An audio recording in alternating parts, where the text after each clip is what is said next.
So this video, I know a lot of people are going to see the title and be like, what the heck? And they're going to be super shocked and super surprised. I myself am super shocked and super surprised, and I wish I could say this was clickbait, but it's not. I am no longer vegan. Hey, what is up guys? So we have another ex-vegan, and today I'm going to be doing another video where I just kind of respond to some of the things that are said by the ex-vegan. The ex-vegan's name is Stephanie Lange or Lang or something. To be honest, I had not even heard of her before one of you guys DM'd me this video. And as usual, the reason I'm responding is because she has a pretty large following, and there's some things that were said that I just didn't really agree with or understand. And before I get on with the actual video, I do want to say that she seems like a person who is actually pretty genuine and honest, and she just seems like an overall nice person, so I'm not going to go too crazy on her. But I am still going to say things and criticize certain things she says that I just don't think make much sense, or just comment on things in general. Let's get on with the video. I am no longer vegan. Oh my god, that sounds so weird to say. I have been vegan for, I think it's coming on 6 years now, and it was like a huge part of my life. Like, it never became my identity. Like, I know for a lot of people, like, vegan kind of becomes their identity. It never was my identity. Like, my work is not related to being vegan. My YouTube channel, I was never, you know, a vegan YouTuber or anything like that. It was just something I wanted to do for myself, for the animals, because I am just a massive animal lover. I fully thought I was going to be vegan for the rest of my life. Like, I didn't even question it. I was like, this is the most healthy way for every single human on the planet to eat. It is the best diet for us to eat to save the planet, and obviously it's going to save all the animals too. And so for me, it was very black and white. I thought that everybody could go vegan. I thought that everybody would thrive on a vegan diet. I also was never a perfect vegan in that I fed my dogs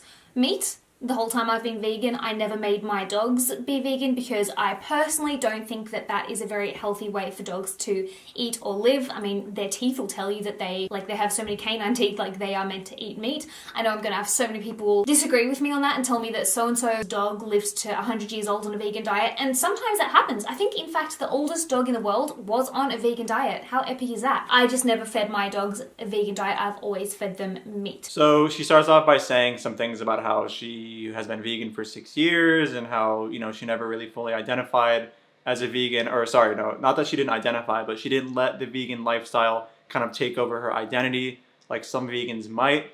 And then she started talking about how she hasn't really been a perfect vegan because she wasn't feeding her dog a fully vegan diet, and she's under the belief that, you know, dogs need to be eating meat, and obviously we know this isn't the case. Dogs are omnivorous. There's plenty of data to show that dogs can thrive on a vegan diet. Now, if she was just under the honest impression that her dog would die or be sick if they ate a vegan diet, and therefore she decided to feed her dog animals, I understand that, but, you know, there's also the question of, is it vegan to kill a bunch of animals to preserve one animal? That's another very interesting question, but I don't want to get too into that because it takes up too much time, and it's just a very deep topic. So although this is kind of aside from her actual story as a vegan, you know, what she actually fed her dog, let me know below what you guys think about, you know, vegans feeding their animals, and if that's a vegan thing to do. I am still a huge supporter of the vegan movement. I know vegans get painted in such a bad light because there are some vegans out there that kind of, I suppose in a way, make everybody else look bad by being super nasty or super aggressive. And I know that the only reason they act like that is because they feel so passionately about the animals, and they just so badly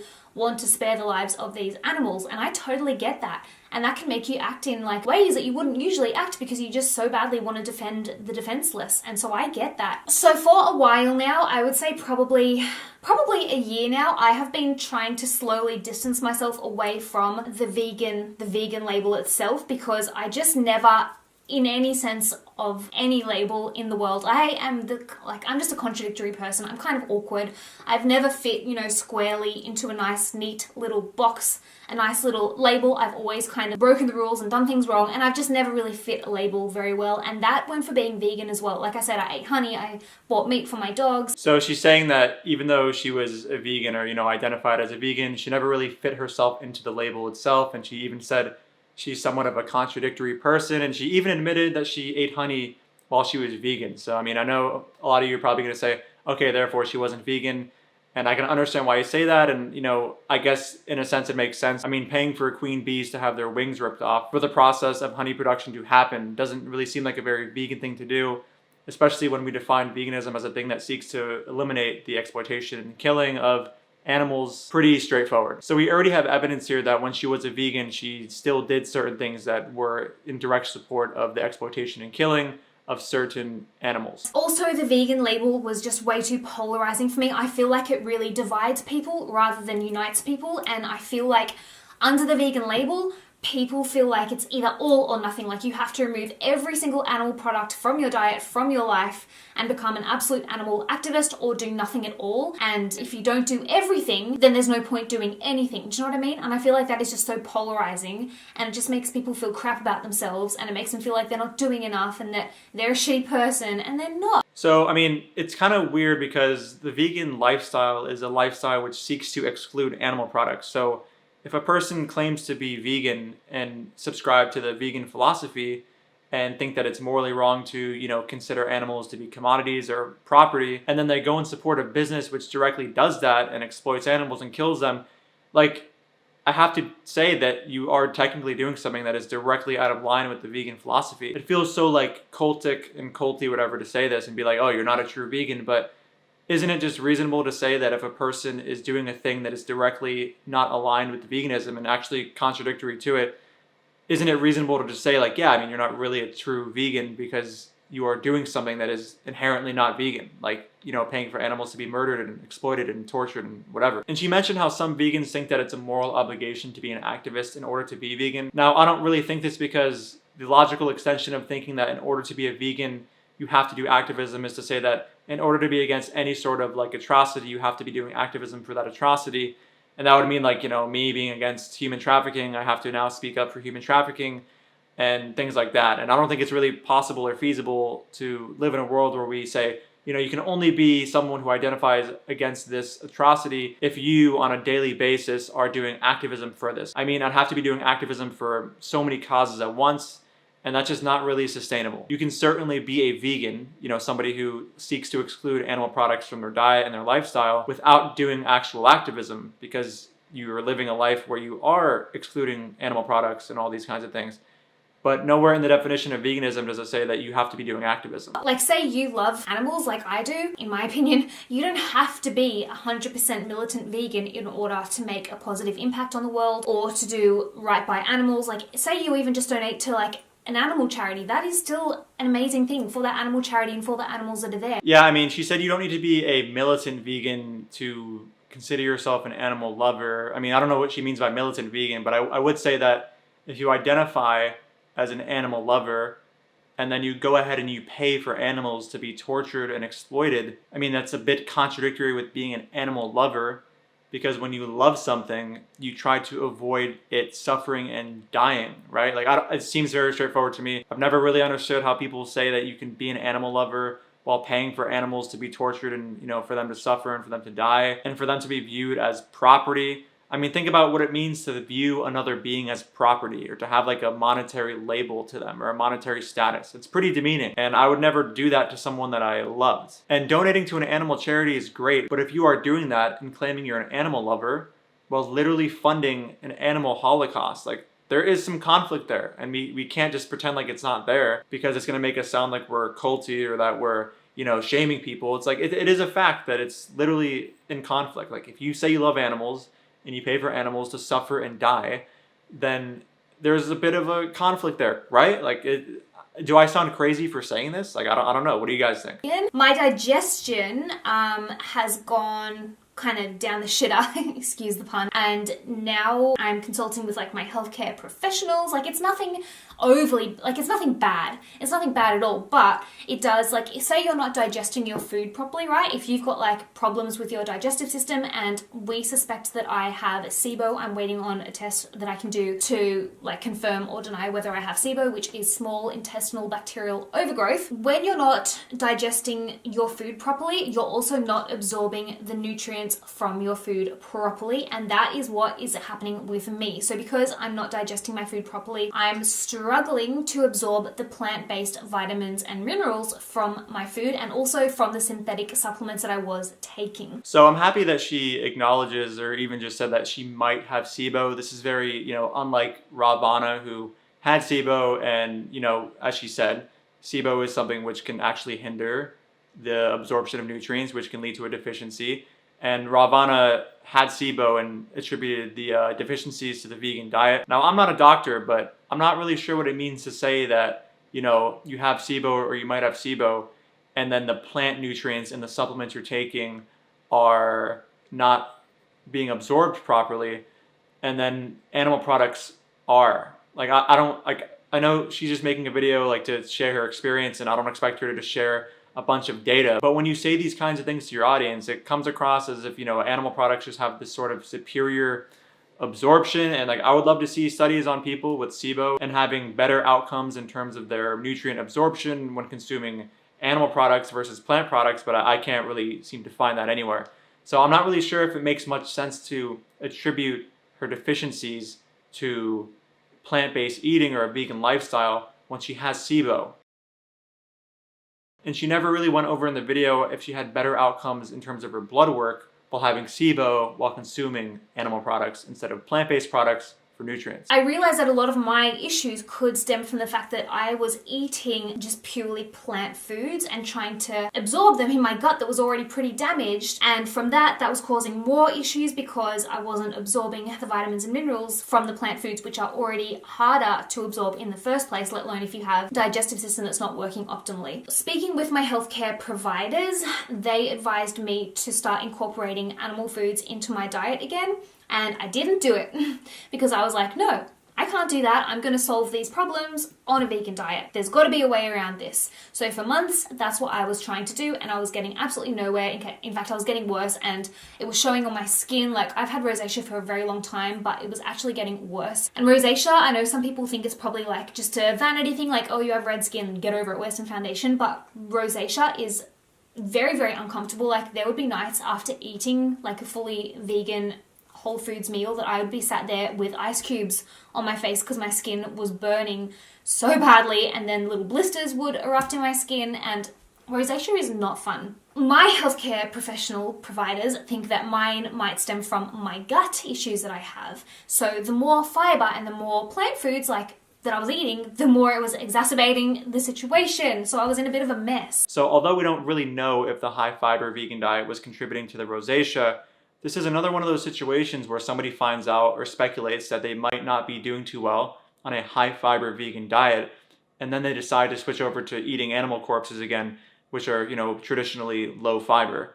And why does this have to happen again? There's low fiber plant foods. So if this was the case, and if, she's an animal lover like she's saying she is, why would she not try to just have an abundance of low fiber plant foods to see, how she responds, or to even just lower her fiber slowly and discover whether or not this solves her issue? There's this weird conception that the only way to lower your fiber when you have a high fiber problem on a vegan diet is to just start eating animal products. And of course that is one of the ways, but you can also just lower your fiber by consuming lower fiber plant foods, which in turn doesn't support the breeding, exploitation, and killing of animals which you claim to love. If you guys follow me on Instagram, you'll know that I eat super clean. I don't eat the mock meats, I don't eat the processed vegan foods. I eat so many legumes and beans and lentils. I properly soak them, I properly sprout them as you should do. I went to a lot of effort to try and make this work on a vegan diet. What I am incorporating into my diet now, I'm trying to do whilst sticking as best I can to my love for animals and my ethics, which is really hard to do. These are two battling opponents in my head constantly. So now what I incorporate into my diet is fish, very, very small amounts of fish. I did watch Seaspiracy and that freaked me out. So I'm incorporating just very, very small amounts of locally wild caught fish. I am incorporating chicken, which was a massive deal for me because I love chickens. I think they're so cute and I feel really bad about eating them.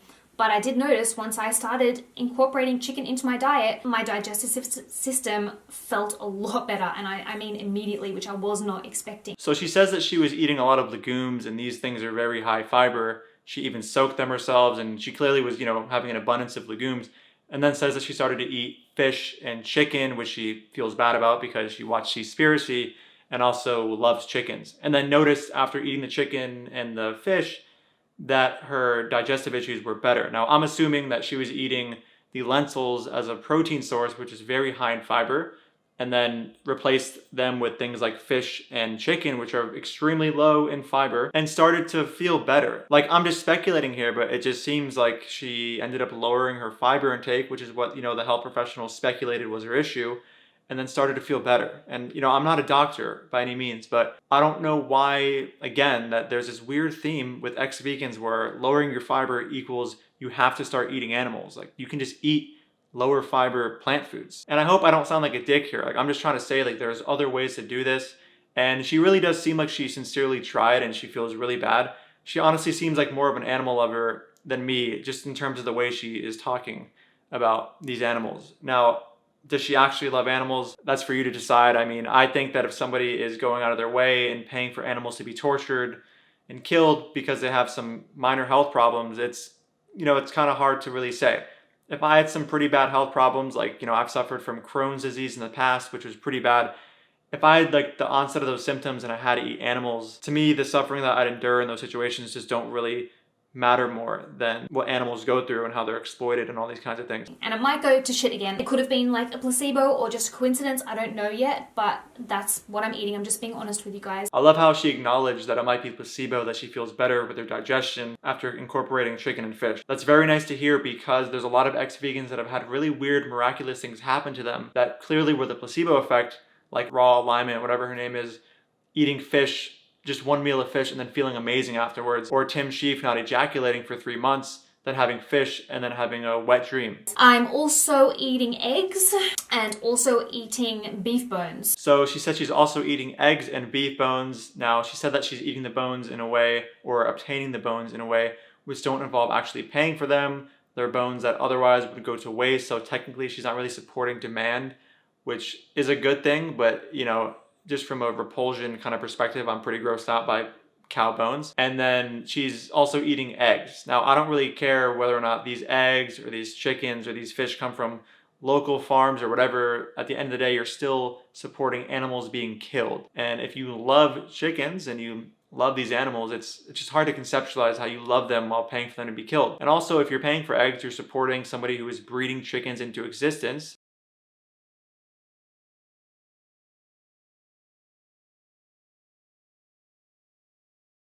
So you're an animal lover and you're supporting these things, and I don't mean to come off as like I'm just shaming the out of you right now, but that's something to consider. Like, do you really think that eggs are solving your digestive problems? Like, do you need to support male chicks being ground up alive to make your digestion better? Maybe try, I don't know if you've tried this, but maybe try lowering your fiber intake through vegan means, and you can have the better digestion, hopefully, without paying for animals to be commodified and exploited and killed. So the reason I've chosen these foods is because chicken, I know the farm where these chickens are raised. It's just down the road from me. I know the farmer. I know that these chickens are so well cared for. It's organic. It is pasture raised. They're not kept in cages. They're not kept inside 24/7. So yeah, this is the part where most vegans will just disconnect with this idea. Like, she said that she knows the farmer and she knows that the chickens are being well cared for, but they're gonna be killed. So like, when you say well cared for, like when does murder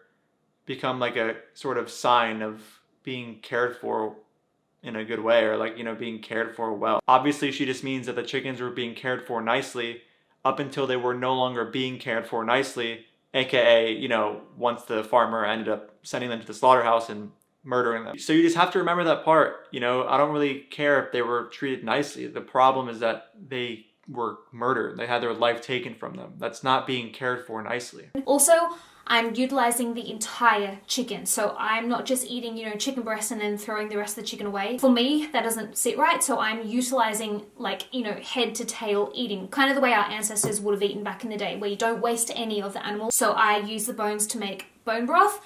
I also eat the organ meats because the organ meats are where the majority of the easily accessible by the human body vitamins and minerals are. She's using the entire chicken, and to her it's kind of acting like a justification for doing what she's doing. I really wonder if this was like a dog farm or a local dog farm. Like, just replace all the animal products she said she's eating, the fish, the chicken, the beef bones and whatever, with dog meats and whatever. Like, you could just imagine if she would be okay with all this. Like, I'm not sure if she would be.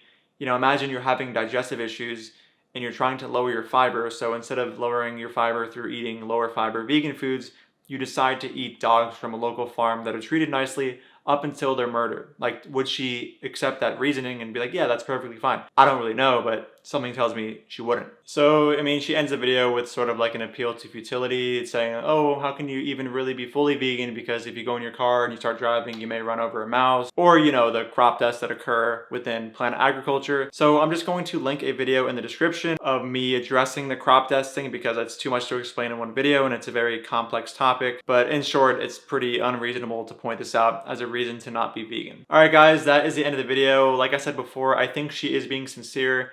I do think that she tried a lot of things. I'm not so sure if she tried lowering her fiber through plant-based means. Maybe share this video with her and it'll help her think a little bit more about the decision that she made. And hopefully, you know, I didn't come off as too shaming or too like, oh my God, I can't believe you're no longer vegan. And maybe she'll hear me out because I didn't go too crazy on her. Anyway, like, comment, share. If you support my work and want to support me on Patreon, the link is in my description. Thank you so much for watching, and I'll see you in the next video. Dude, even vegans don't get your weird, stupid wannabe sense of irony here. Who's your audience? Nobody gets these dumb jokes. Dude, even vegans don't get your weird, stupid